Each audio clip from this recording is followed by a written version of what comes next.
ICE agents with thousands of National Guard troops waiting in the wings. So the LAPD says dozens of protesters were arrested for refusing to follow the curfew put in place by Mayor Karen Bass, who says it will likely last for several days. And California Governor Gavin Newsom is now vowing consequences for violent protesters while still managing to throw digs at President Trump for even sending in the troops. And President Trump issued a stark message to any protesters who burn an American flag. The U.S. ambassador to Israel wants Arab countries to donate land to a Palestinian state. Multiple U.S. administrations and dozens of countries have expressed support for a two-state solution, a land for Israelis and one for Palestinians. U.S. Ambassador to Israel Mike Huckabee says in his opinion that's only an aspirational goal. The two-state solution envisages a future Palestine as being made up of Gaza and the occupied West Bank. But Ambassador Huckabee's told the BBC Muslim countries should donate areas of their lands instead. He adds the West Bank could only be part of that if what he calls a culture of attacks on Jews comes to an end. Jonathan Savage, Fox News. Another Chinese national working at a University of Michigan lab has been arrested and accused of smuggling roundworms into the U.S. Florida Senator Ashley Moody says she doesn't think this will be the last time. It will keep happening until we step up and make it illegal to bring students here that can spy on our country.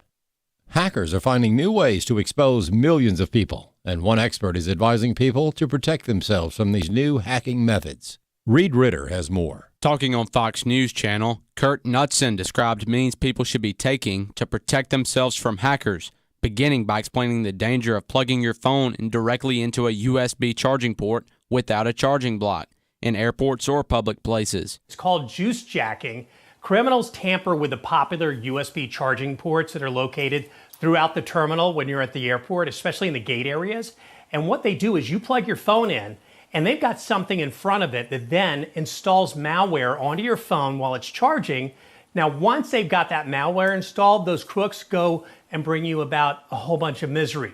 They look for a jackpot of your passwords, your banking info, credit card numbers. So they get that simply by getting access to your phone. So never, ever, ever plug in your USB part of your phone into any public charging area. Instead, just bring the little electric part, plug that into an outlet, and then you're in good shape. Knudsen subsequently issued a warning concerning strange texts hackers are sending, concerning unpaid tolls and other things that usually urge recipients to quickly obey the text. When you get a letter like that, whether it's in the mail or whether it comes by text or by email, don't interact with it. Go to the website you know to be the authoritative real thing, the official one. Log on to your account and say, okay, do I owe a bill or not? I'm Reed Ritter. There's more news available at afn.net, and download the AFN mobile app for your Apple or Android device. I'm Rusty Pugh. Their mission statement says the Global Methodist Church exists to make disciples of Jesus Christ and spread scriptural holiness across the globe. Dr. Andy Miller III says those two words, scriptural and holiness, kept Wesley Biblical Seminary out of the United Methodist Church. Now they are the exact things that have set us up to serve the Global Methodist Church. You can read the article No Compromise by Matthew White on thestand.net.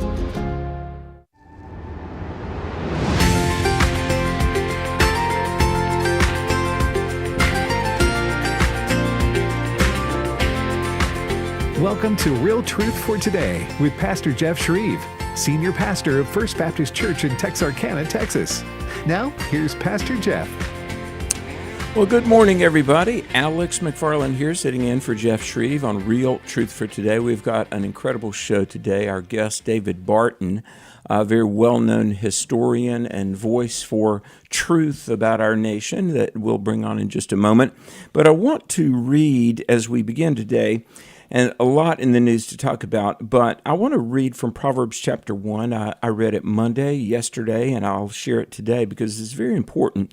And really, 4 crucial areas of life that the world can't teach you, but areas in which God wants to lead you and bless you. Proverbs 1 through 3. says the Proverbs of Solomon, the son of David, king of Israel, to know wisdom and instruction, to perceive the words of understanding. Now listen to verse 3 of Proverbs 1. To receive the instruction of wisdom, justice, judgment, and equity. 4 areas that if we could all really grasp and take to heart. Wisdom, that's seeing life from God's perspective. Justice, which is really the Hebrew word for righteousness, and how we need people that live righteously in our culture. Judgment, that's really discernment. And equity, that's the true worth of something, equity.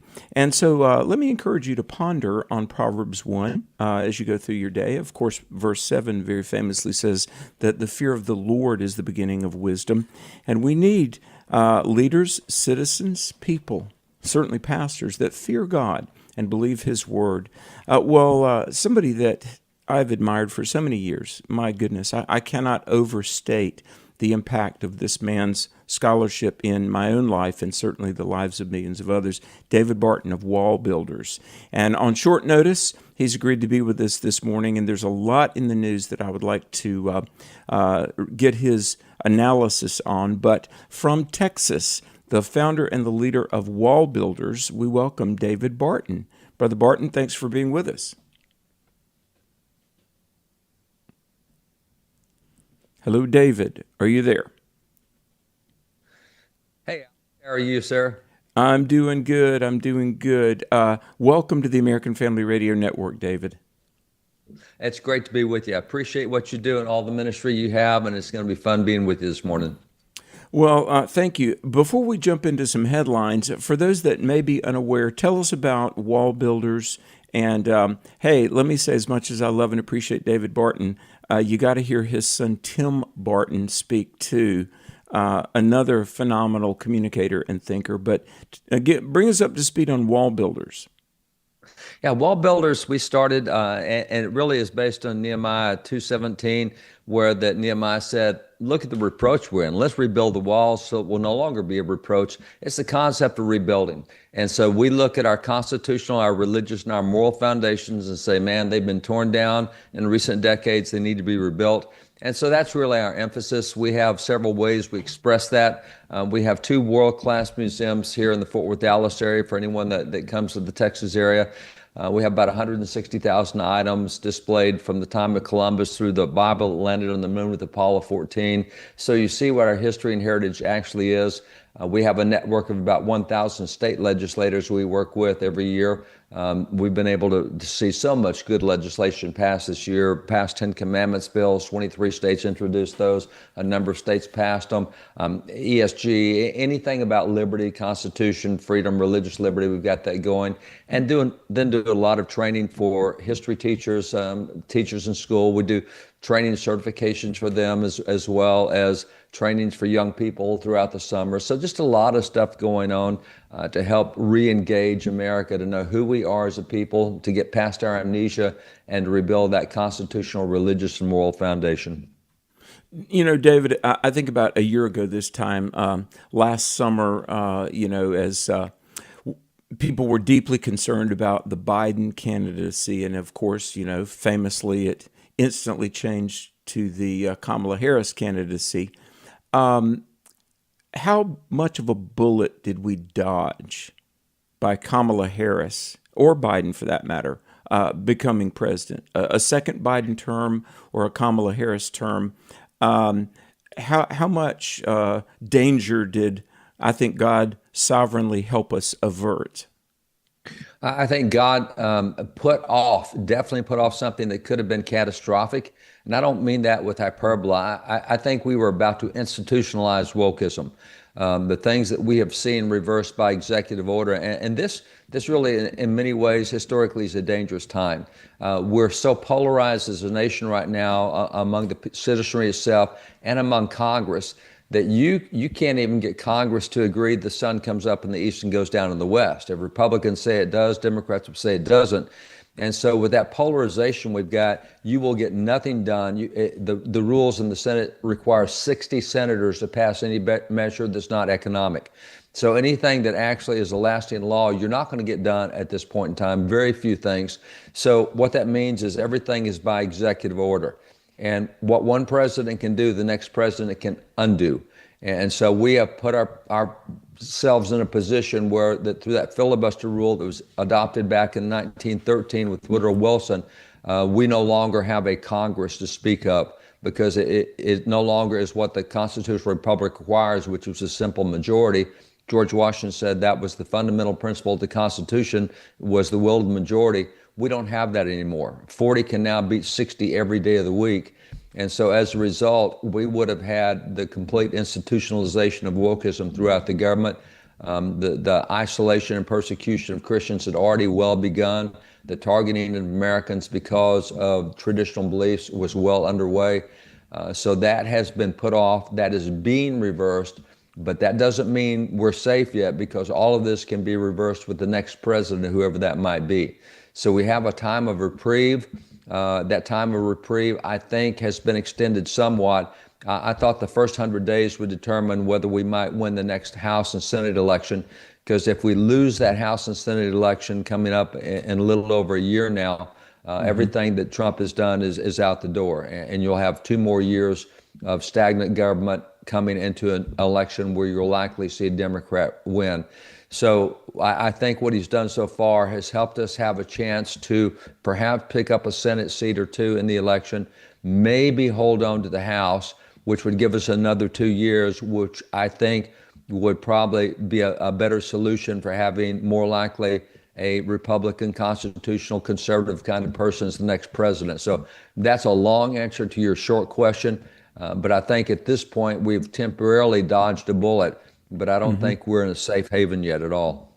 Exactly. And while, like you say, in the first 100 days plus, I mean, I've appreciated so many of the executive orders. And, even in my home state of North Carolina yesterday, Trump was speaking at Fort Bragg. I've spoken there and done chapels there on the base at Fort Bragg, and it was renamed Fort Liberty, and he renamed it back to Fort Bragg. And of course, Mount Denali is going to be Mount McKinley again. I mean, I appreciate what he's doing, and I pray for the president daily, and I thank God for Donald Trump. I really do. But what's to say that if, God forbid, another woke, globalist, liberal Democrat president comes in, they could just by, fiat, undo everything and implement much worse. I mean, how can we get back to the rule of law and passing legislation that can withstand the whim of some anti-constitutionalist ideologue? Well, part of this is process. A lot of Americans don't understand the process, and the process doesn't change over time. Generally, we have the same constitutional process we had when the founders wrote the Constitution, because the Constitution set it up. The amendments we've made haven't been to the process. They've been on other items that we've amended, whether we're going to have for example, income tax with the 16th Amendment. So the process really stays the same, but what we have now is less Americans know the process than at any point in our history, and therefore less Americans are involved than at any point in our history. In the upcoming election for House and Senate, in any off-year election over the last 41 years, the average voter turnout is only 19% of adults choose the House and Senate members in this coming election. So we're looking at 4 out of 5 Americans that will not vote to choose the winning House and Senate members in this election. And in my own state of Texas this year, one of the bills they passed is that we'll no longer test on civics and government. And that's a problem, because you teach what you test. And if you don't test on that, you're not going to teach on that. We've already seen that go out the door with most other states. So we're having more and more of a less constitutionally literate population than we've had at any point, which means they will be less involved because they don't understand the process. So I think that's the biggest danger we have. is not that we can't turn things around. It's that most Americans don't know how to turn things around. And to be real blunt, here's a great example. Our three branches of government. Founding fathers did that. That's essential. That's what makes us a constitutional republic, checks and balances we have. And at this point, 72% of Americans cannot name the three branches of government. And grab this, 48% of elected officials cannot name the three branches of government. If you can't name, and that's elected officials. And if you can't name the three branches of government, you're sure not going to get constitutional things done properly or correctly. So I think that's the biggest danger we have, is we know less about our government than we've ever known before. We are less citizens than we've ever been before. We may be citizens of a nation, but we're not informed citizens. And I think that's the biggest danger we have. So coming in this next election, we could be fine, but with only 19% of the population, actually, it's 38% of the population that will vote, 38% of voting population that will vote in the next election. And the winner, it only takes half of that. So 19% of the American population is going to choose the next Congress of the United States. And that's not a healthy position for us to be in. David, what year did you start WallBuilders? Started in 1987. 1987.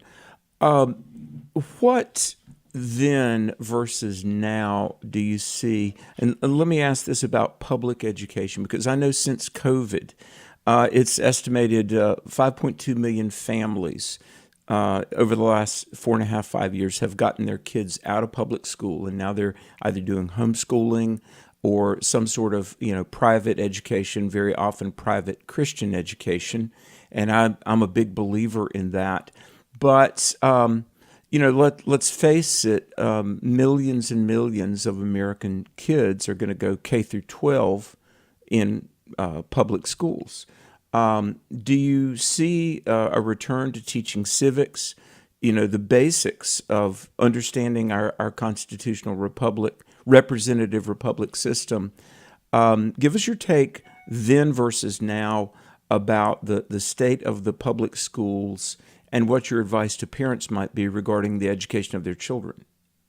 Well, public schools were not in good shape back then. I'll point you back to the report that was done by Bill Bennett, the Secretary of Education for, at that time, Ronald Reagan, who in 1987 was Secretary of Education.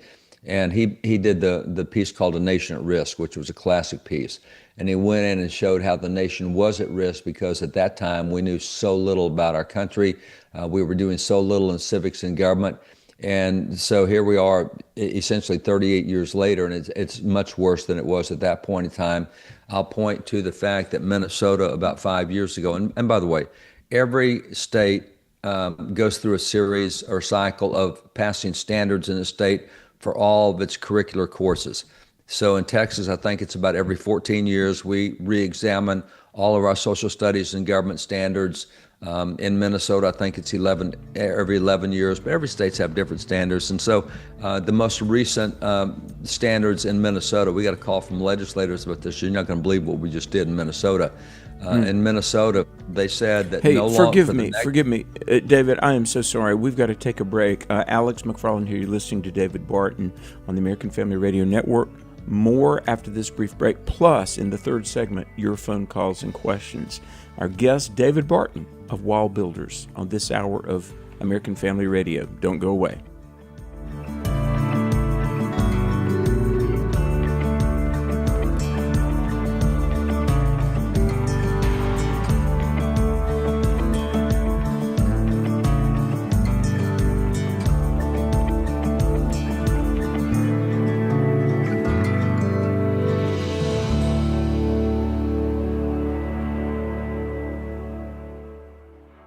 Hi, I'm Jan Harper. If you are a pastor's wife, come be encouraged and renewed as you share your challenges and stresses unique to pastors and their wives. The AFA Pastors and Wives Fishbowl Retreat is coming October 28th through the 30th. You're invited to join us at Pickwick Landing State Park in Counce, Tennessee for 3 days of encouragement, renewal, and worship. Once again, Brother Bert Harper, AFA Director of Family and Pastoral Ministries, will host the retreat along with his wife Jan. Our special speaker will be J.J. Jasper of American Family Radio. If you've attended in the past, we'd love to see you again. And if you've never experienced a fishbowl retreat, we especially invite you to be refreshed and renewed. The per-couple admission price includes lodging, meals, and materials. Visit repairingthefoundations.net to learn more and register. That's repairingthefoundations.net. The AFA Pastors and Wives Fishbowl Retreat. We'd love to see you there. We see and hear about the big public issues happening in our nation's capital, but what about the things that happen behind the scenes? That information can give us the whole story and help shape our opinions. That's why you need to listen to Washington Watch Weekend with Tony Perkins. He and his guests will give you all parts of the Washington news from a conservative Christian perspective. Catch Washington Watch Weekend Saturdays at 5:05 a.m. and 6 p.m. Central, and Sunday mornings at 3 Central on AFR. As a nurse, I primarily work with children who are abused and exploited in trafficking, and I frequently see very unfair situations. We must talk about the issue of abuse. We can't base our actions on fear. We have to be faith-informed in what we do. The Dr. Nurse Mama Show. For more from Dr. Jessica Peck, tune in at 2 p.m. Central on American Family Radio or on the podcast page at afr.net. Do you believe in the absolute inerrancy of God's holy word? Do you believe in the power of the Holy Spirit to radically change lives and empower us to live like Christ? At Wesley Biblical Seminary, we believe God is raising up a movement of people across our nation and across the world who hold fast to the authority of the Bible and the hope of holiness. We are working today to equip tomorrow's pastors and Christian leaders through biblical and theological education in practical ministry that's accredited, affordable, online, and highly personal. Our programs include undergraduate, master's, and doctoral degrees, certificate programs, and even training for lay people. So whatever your next step is in being equipped for ministry, we're here for you. And if you believe these are the kinds of pastors we need leading our churches in the future, we invite you to learn more about partnering with us through giving. Learn more about Wesley Biblical Seminary by visiting us at wbs.edu today. This is Real Truth for Today. Podcasts of the program are available on the podcast page at afr.net. Now, back to Pastor Jeff Shreve. Welcome back to the program. Alex McFarland sitting in for Jeff Shreve this morning. Very honored to do so. If you recognize my voice, it might be from a show called Exploring the Word, heard live every afternoon, now in its 15th year on the American Family Radio Network. Bert Harper and I will be teaching through Romans chapter 13 beginning today. We invite you to tune in. And by the way, this program you may listen to again at afr.net. All the programs are archived. And our conversation with David Barton, I would encourage you to share with somebody. And David, I want to resume what you were talking about, Minnesota. But before we go too much farther, give your website and what's going on with WallBuilders and where people can see and hear you when you come to their city. What's your website, brother? The website is wallbuilders.com, and we'll have a calendar up there for all the places, will be all the locations and all the services we offer with the trainings or the museums or anything else. All the books we write are up there as well. So lots of information, lots of things that people can find at wallbuilders.com. Is The American Story your latest book? It is, yes, sir. It's a continuing series. We're finishing now the next American Story, but American Story, the first one's called The Beginnings. It goes from Columbus, starts with Columbus. The next one is American Story, Building the Republic. That's the first 7 presidents, and we've jumped now to actually the World Wars. So we're finishing up the American Story, A World at War. So those are some, but there's about 40 different books we've published out there, but those are the most recent 3. Amen. Amen. Are your museums open to the public? They are. The museums are open to the public, and tours are going through every day. And we recommend, because so many people come and show up. It's so cool. It's good to get online and get tours to make sure that when you get there, you're not at the back of the line, so you can't see because there's so many people there. But yeah, there's tours going through all the time. We got great tour guides, and people will love it. Hey, I know you've got a lot of artifacts and you've got papers and documents. What are the top one or two things that are really the crown jewels of your archives? You know, that's a great question, Alex, and I really think it varies, depends on what you like. You know, I was a science and math guy all the way through school. I taught science and math, was school principal. I like science and math stuff, so I'm really intrigued with the Bible that landed on the moon, the Apollo missions. I'm really intrigued with the fact that Apollo 11, when you had Buzz Aldrin, Neil Armstrong get off on the moon. Before Buzz got off, he took communion on the surface of the moon. He actually took communion with his church back in Houston. And those are stories nobody ever hears about. We think about so much of history being fairly secular, and it's not. But we had the first Bible printed in America. We have Bibles all the way back to the time of the Pilgrims. We have about 1,300 items from the Pilgrims and Puritans in Jamestown and those eras. And there's just so much cool stuff. We got George Washington's eyeglasses, and that's fun to be able to see those and put those on. And we got George Washington's compass and so much original stuff from so many of these guys. We've got the bloody collar from Abraham Lincoln with all the blood from when he got shot in the back of the head right down his shirt onto his cuff. I mean, there's just so many of the original pieces that we have. It's kind of like being a Smithsonian because of all the originals we have. You know, I'm sure you've probably been up in Dearborn, Michigan to the Henry Ford Museum of American Life. Have you been there? It is a really cool museum. Yes, sir. Yeah, it is. And I don't know if it's still there. I was there 20 years ago, and they had the chair from Ford's Theater where Lincoln was sitting. And yeah, it's kind of morbid to think about, but like the upper right-hand corner of the chair was blown away. But, you know, and there was, just so many things, the Museum of American Life. But my point is, I really think the WallBuilders archive is in that vernacular. I mean, you've got so many things pertinent to our cultural and spiritual history. It really is outstanding. And, you know, and I want to get back to schooling, but for example, whenever I hear people say that, you know, the church is like detrimental or something like that, and by the way, of Gen Zers, I've got a stat right here, that 44% of Gen Z think the church has done more harm than good.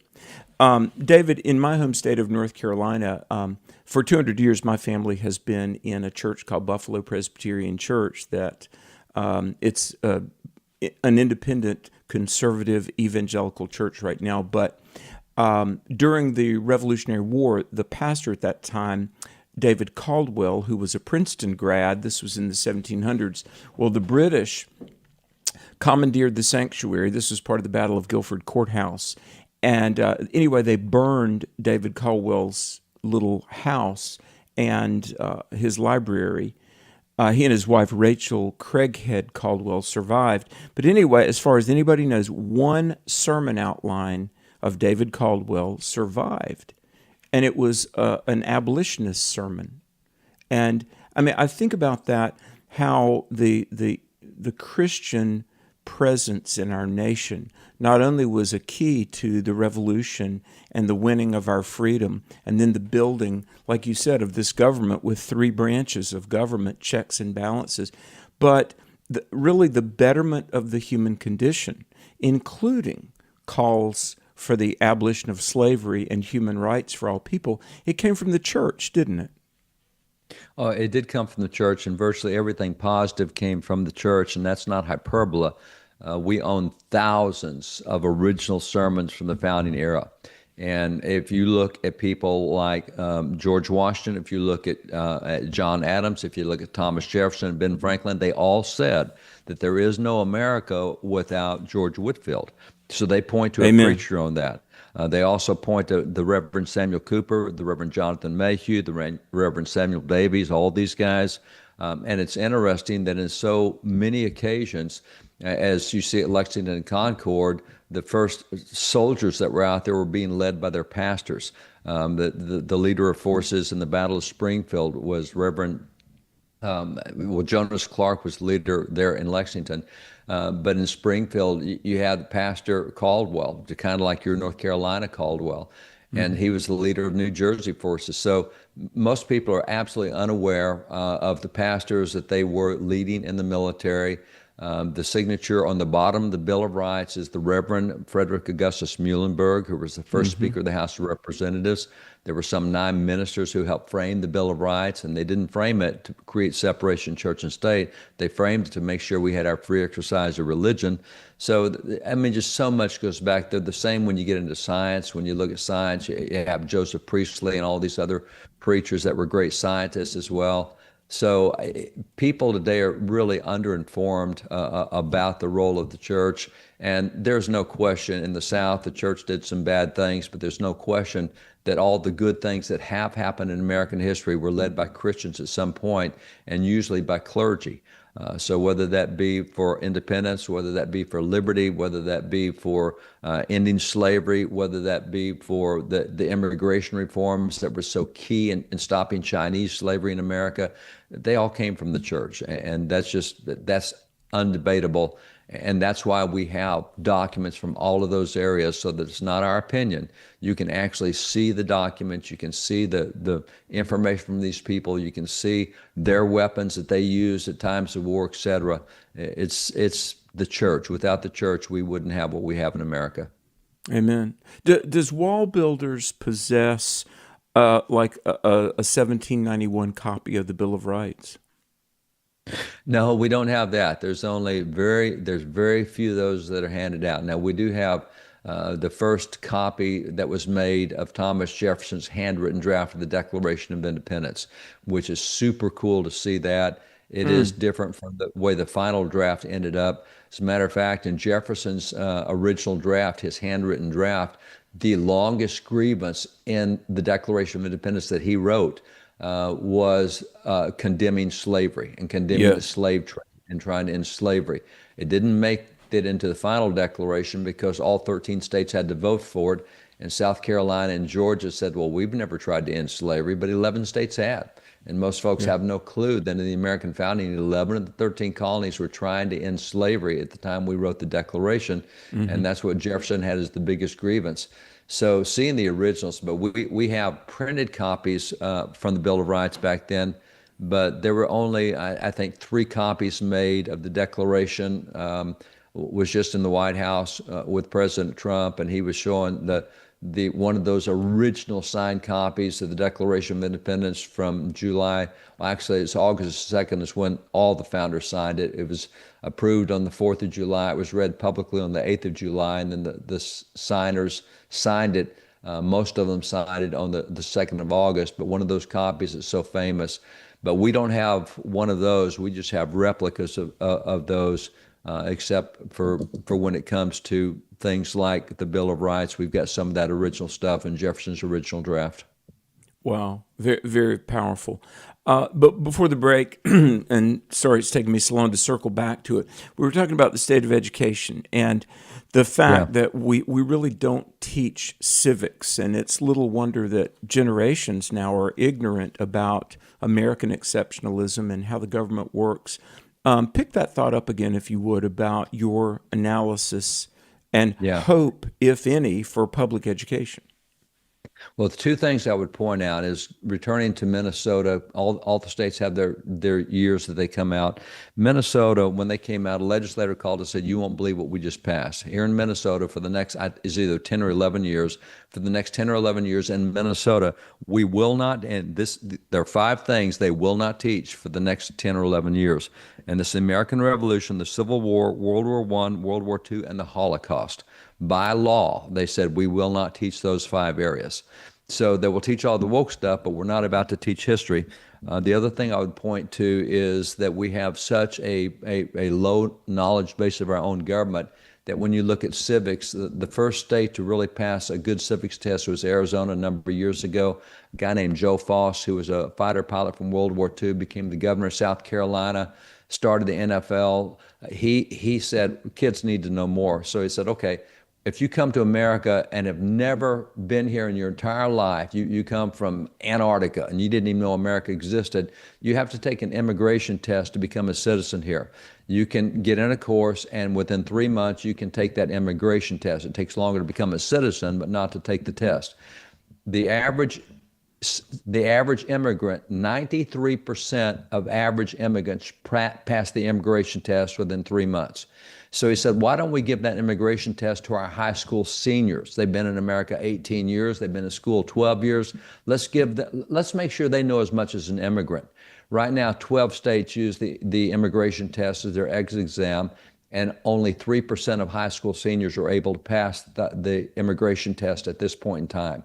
So if you come in knowing nothing about America and you spend 3 months here in an immigration test, 93% of immigrants pass that test. Only 3% of students who have lived their life in America can pass that test. That's how bad education is right now. Do you advise parents to get their kids out of public school? I advise parents to find, there's going to be some public school teachers that are absolutely phenomenal. There's going to be some Christian school teachers that absolutely stink. It's not the system you're in, it's the content and the teach. As Jesus said in Luke 6:40, he said, every student, when he's fully trained, will be like his teacher. You make sure you get a good teacher. And if that means getting an online class, then you have to get a really good teacher, do that. You find a good education for your kids because you're responsible to God for what your kids know. You'll be the one that answers because you're the one raising them. And so you get them a good teacher, and don't assume that because you're in a rural district somewhere that wokeness hasn't come in. That's just not the case. And many teachers themselves in Houston, for example, they said, our high school, our teachers need to know as much as the kids. So they gave the teachers the high school exit exam, and 50% of teachers in Houston could not pass the high school exit exam. So you don't assume that just because a teacher has certification that they are good at what they teach. You have to spend the time, just like you would at buying a car or buying a house. You need to spend the time to make sure you get a good product because you want your kids to have the best possible education they can get. Wow. You're talking about in Houston. Is Texas still a dependably red state? Yes, although we saw the headlines yesterday that Soros is planning to pour hundreds of millions in here to turn us into a blue state. They've been trying that the last 12 years, and we have been able to stay a dependably red state. But like a lot of other dependably red states, whether it be Oklahoma or Wyoming or Montana, you have a whole lot of unreliably red legislators. So a lot of liberals will say, I can't get elected unless I'm a Republican. They run as a Republican. So you really have a problem in conservative red states with getting good legislators, but they're so much better than places elsewhere across the nation. The Dakotas are going through that right now, having trouble with their legislators. They're very red states. They're having some very blue-thinking legislators in their red states, and that's something that has to be focused on by citizens in each of those states. I know you and I both have been heavily involved with Charis Bible College in Colorado. And by the way, folks, I'll be speaking at their Summer Family Bible Conference to the adults July 3rd, to the youth on July 4th. And go there. It's exciting, and it would be unforgettable, I assure you. Colorado, and there 22 years ago when I went to work for James Dobson, Colorado was a red state. And my goodness, Colorado passes legislation that is just insane. To what do you attribute this radical shift away from not just Christianity, but truth and reality? Oh, wow. Hey, hold that thought. Folks, I'm going to give the number. It's 888-589-8840, 888-589-8840. Rare opportunity. Conversing with David Barton of WallBuilders. If you have a question about God and country, we invite you to call in. Alex McFarland here, very honored to have you listening to the American Family Radio Network. We're back after this brief break.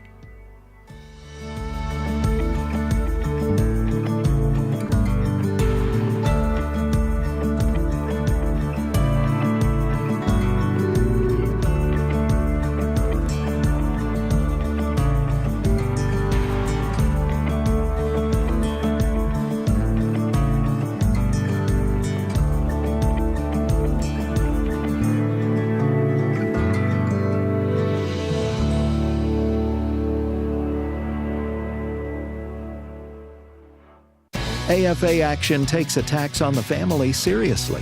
The enemies of the family constantly employ new tactics to try to sneak past our radar. They know if we stand together, their evil plans will fail. Your gift to AFA Action allows us to stay vigilant against their onslaught. And if you give this month, you'll receive access to the Cultural Institute video When Your Faith is Illegal by Frank Harbor on AFA Stream as our thanks. You can make your gift today at afaaction.net. If we lose this cultural war, we're going to have a hedonistic, humanistic society. Discover the story of the culture warrior Don Wildman and how he went head-to-head with Hollywood, Playboy, the homosexual agenda, and the Disney Empire. The movement Don started paved the way for Christians to boldly stand for truth and righteousness in a hostile culture. Watch Culture Warrior today for free. Visit culturewarrior.movie. The Ten Commandments are the foundation of a life that pleases God. God gave us rules because rules can keep us safe from danger. They help us to know what is right and wrong. They're God's word. They're God's laws, and they show that all humans are sinners. When we instill them in our children, their lives will be forever changed. They show us the way to live, the way to love our neighbor, the way to love God with all their heart, with all their soul, and with all their mind. Soli Deo Gloria, to God alone be the glory. The Ten Commandments Speech Challenge is a great way to get our youth aged 7 to 17 to learn and really focus on the depth of the Ten Commandments. All they have to do is write and present a 3 to 5 minute speech on why the Ten Commandments are important, with special emphasis on the first commandment. It's also a great family project because you can help them write and record their speech before June 30th. All the details are at afr.net/10 commandments. The following is not an actor, but a real-life story from Trinity Debt Management. I'm Claire from Trinity Debt Management. I'm a counselor, and the reason that I love working for Trinity is because I get to help folks with one of the hardest problems a family can face, and that's financial difficulties. In this day and age, everything is going up. You have higher utilities, higher grocery bills, higher fuel, and those credit card interest rates have gone up as well. We can help you with that. We can help you get lower interest rates, lower monthly payments. In just a few minutes, we put together a plan that gets you out of debt and keeps you out of debt. I love my job. It's a great program and a very smart way to find debt relief. If credit card debt has you down, call Trinity at 1-800-788-1813. I'm Claire, a Trinity counselor. Call me and become debt-free for keeps. 1-800-788-1813.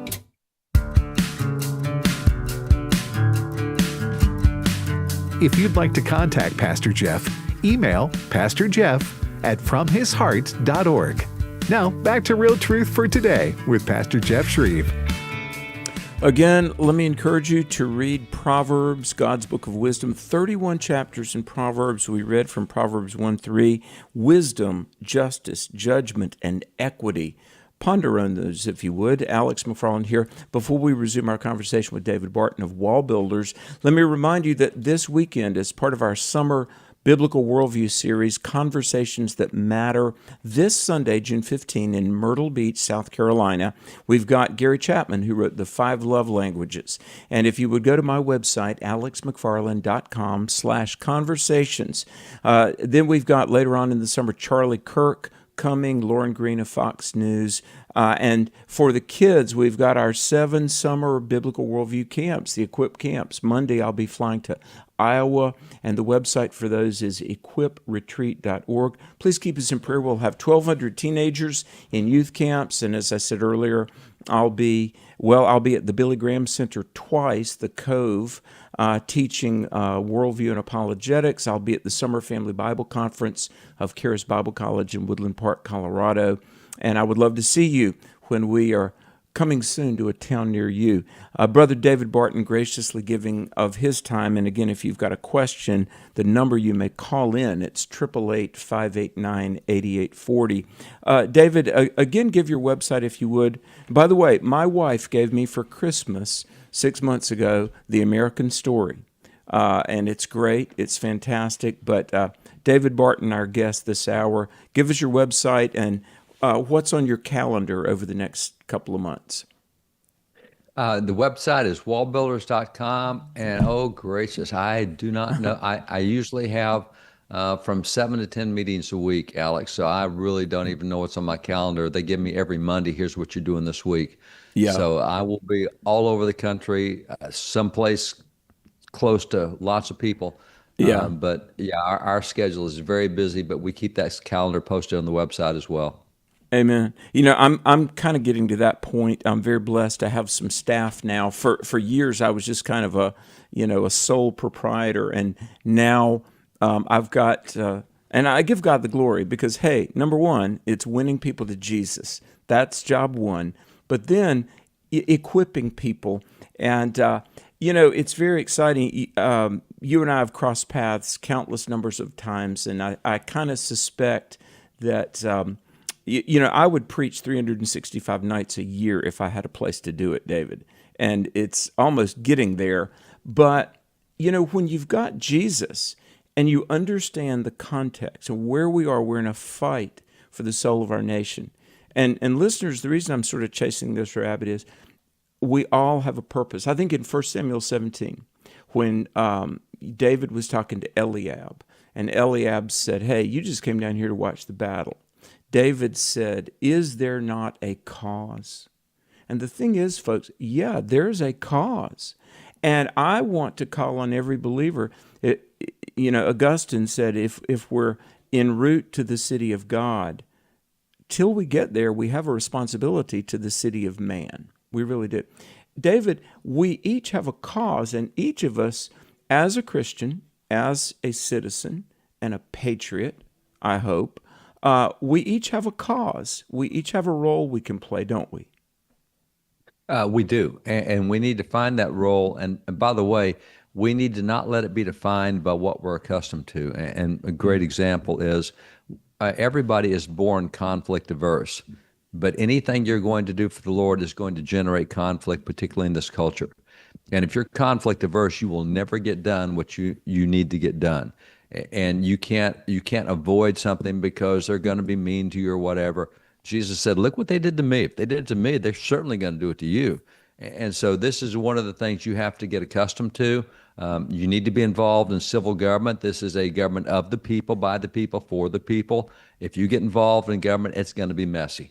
If you get involved in church, it's going to be messy, other than just going on Sunday mornings. If you get further involved, everything you do with humans will be messy. And so I point that out because we have become conflict averse, we're not engaged. And I'll just point to a couple of examples. You have Garcetti, the recently retired mayor of Los Angeles. There's nobody outside of L.A. who thinks that city was being run well. But he bragged about the fact that he was elected by 2.9% of the population. If I go to a former mayor of Houston, Anise Parker, first openly lesbian mayor of Houston, when she got in, she went after pastors who said that marriage between a man and a woman, she put the power of city government behind them, passed an ordinance against that, and she was elected with 4.4% of the vote. That did not represent the people of Houston. That represented who voted. And so people don't like to get in politics, and that's why we're losing our school boards. My goodness, I mean, we had a guy in Iowa who decided to run for school board and got busy on election day and didn't vote, and it turned out not a single person voted in that race. If he'd voted for himself, he'd be sitting on the school board. So the turnout is so bad now. We've talked ourselves out of being involved because we don't like conflict. But guess what? God put us here for this very reason. It is a fight against not flesh and blood, but principalities and powers and everything we're told in Ephesians 6. And we just need to make up our mind. We've got to get engaged and get in that fight, that we'll be accountable to God. He put us here to help bring his principles to earth. And that's what we need to be doing. So we all need to get that tough mentality and go after things. Amen. Well said. Hey, we're going to take a call or two. 888-589-8840. Ron in Alabama. Ron, welcome to our conversation with David Barton of WallBuilders. Good morning. Thank you very much for taking my call. I had stated that I'd like to know, I am 78 and went through the school system where civics, Civil War, et cetera, was taught. And I am not real clear on the legislation in Alabama. I've been trying to do some research on it, of what we are facing for the next 10 years to restore such teachings that y'all have been talking about. David, we have a lot of great legislators in Alabama. What I would encourage you to do is, if you can, Ron, the website profamily.com. Profamily.com is the website for our legislators, and our executive director Audria. If you will contact Audria through that website, she can tell you exactly where things are in Alabama regarding that, specifically which bills are out there. Alabama actually got a lot of really good educational reforms bills passed this year. You got some great legislators there.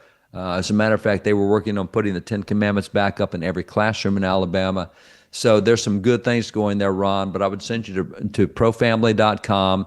Contact Audria, Audrea, at profamily.com. Tell her you need to know more about Alabama, and she can get you specifically what you're looking for in your state. Great.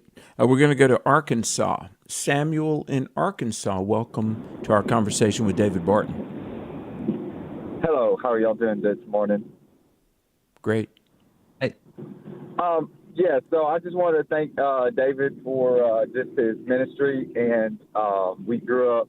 My mom homeschooled us, so we grew up on his, lectures and books, and now I have a 3-year-old and a 1-year-old, and looking forward to teaching them about the truth of our founding fathers.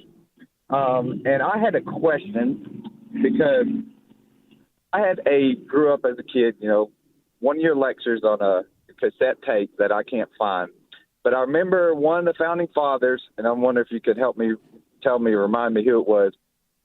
After the war, his mental health declined, and I'm not sure if it's because, all the stress he went through, or maybe his wife was killed or his property was taken. But I can't remember why, but he either prayed or wrote in his journal that he wished that basically God would take him so that he wouldn't hurt anybody. And he was either sitting in his room or sitting on the front porch, and a lightning bolt came through and took him and didn't hurt anyone. And I wonder if you could remember who that was. Yeah, that was James Otis. James Otis is the guy who mentored people like Sam Adams and others. I think one of the biggest pieces of history constitutionally is what he did with the writs of assistance. He had a great debate in 1761. John Adams was in the courtroom as a young attorney watching that. That set John Adams on his path for the rest of his life. That's resulted, that speech back in 1761 resulted in our due process clauses of the Constitution. But because he was so bold against the British and called out tyranny, and he was a British person himself, he just called out the tyranny of the British. He wasn't anti-British. And a soldier came up to him and was so angry at him, just slashed him in the head with a sword. And so that slash on his head with a sword right down his skull caused a brain injury. And so with that brain injury, he really became just kind of bipolar. He would launch into fits of craziness at times and would be completely lucid at other times. And he was becoming a liability to the movement, because they never knew when he was going to blow up. They never knew when he was going to kind of go crazy. And so they started distancing themselves from him, and that's when he prayed, God, get me out of here. I'm becoming a liability, and help it not be. And so he was sitting at home in his kitchen, and a lightning bolt came down, went through the window, and got him inside the house at his kitchen. And he was hit with a lightning bolt and died. And that's what he prayed. Let me be taken out here as if by lightning. And James Otis is that guy you're talking about, Samuel. Wow. A great question. And David, one of the things, and you came to Greensboro in 1996 or 7, and from the first time I ever heard you, I've said, Lord, let me have a memory like David Barton. Thank you, Samuel. Also in Arkansas, let's go to Lynn. Lynn in Arkansas, welcome to our conversation with David Barton. Yeah, hi. I wanted to know if you can recommend any kind of book about city government, how to deal with them. In our city, Arkansas has a good governor, but our city government is all liberal, and they are doing what they call mixed-use development, which I guess people let that happen. But they're building like major, tall apartment buildings right in the most trafficked areas of town, like by the mall and stuff like that. And I think they're trying to make it into a 15-minute city. But anyway, yeah. So I wanted to know, get advice from you. Yeah, what I would do in Arkansas, you've got 2 or 3 legislators there I would go to in a heartbeat and ask them, because that is going to be charter specific to your city charter. And I don't know your city charter in Arkansas, but I would send you to Senator Jim Dotson. I would send you to Representative Hope Duke, Lisa. Those 3 are fantastic legislators you've got there in Arkansas, and they will all be familiar with those city codes and city charters and how to do that citywide. So again, if you go to Senator Jim Dodson and say, hey, here's my concern, what do I do? Jim will know that, and he is really, really good at that stuff. So again, Hope Duke, Alyssa Brown, and Jim Dodson are 3 that I would send you to there. And we were just in Arkansas, bill signing with Sarah Huckabee. She signed a number of bills we had been working on, and you've got a good governor willing to do some good things. So get a hold of those senators and reps, and they can give you the guidance you need. Hope that helps, Lynn. Very good. Yes, and can I say one other thing? Please. Hello? Yes. Okay. They are trying to increase the enrollment at the university, and so they are building like crazy. And I wondered if that's a tactic going on right now to try to get more liberals in our country, if that's going on in other college towns. It's going on in all college towns. Education has become the shrine at which most Americans progressives worship. The more degrees you have, the more you know, which is not true at all, particularly when it's liberal indoctrination. And right now, at the university level, there's heavy indoctrination. However, I will say that in Texas, Oklahoma, Arkansas, the legislature has done a very good job in the last 3 to 4 years of reining that in, of getting DEI off campus, even though some teachers still try to teach it. They've done a really good job. So I don't think your growth in Arkansas is necessarily an effort with the state universities. There's necessarily an effort to get more liberals or progressives in. Right now, it's really an economic thing as much as anything else. They get a lot of money coming through the universities. They can raise a lot of money. They get federal monies as well. They get state monies. So it tends to be a growth area. That's how they get more money, is by growing and showing that growth. And it's not necessarily, now in some states it will be, but in Arkansas, I don't think that your growth is necessarily tied to an increased desire for increased liberalism, because your legislature and your governor have done a great job of getting your state universities back into the box, closer to where they should be. Still a lot of work to do, but you're in much better shape in Arkansas than many other states. Well, regrettably, we're almost out of time. David Barton, I want to thank you so much for giving an hour of your morning to instruct us here on AFR Radio. Thank you so much, David. Happy to do it, Alex. Always great to be with you, brother. Thanks for what you do. God bless you. Folks, this is the American Family Radio Network. I'll be back on at 4 o'clock Eastern on Exploring the Word. In the meantime, hey, tell somebody about AFR, but most of all, tell everybody about Jesus. Stay bold, stand strong.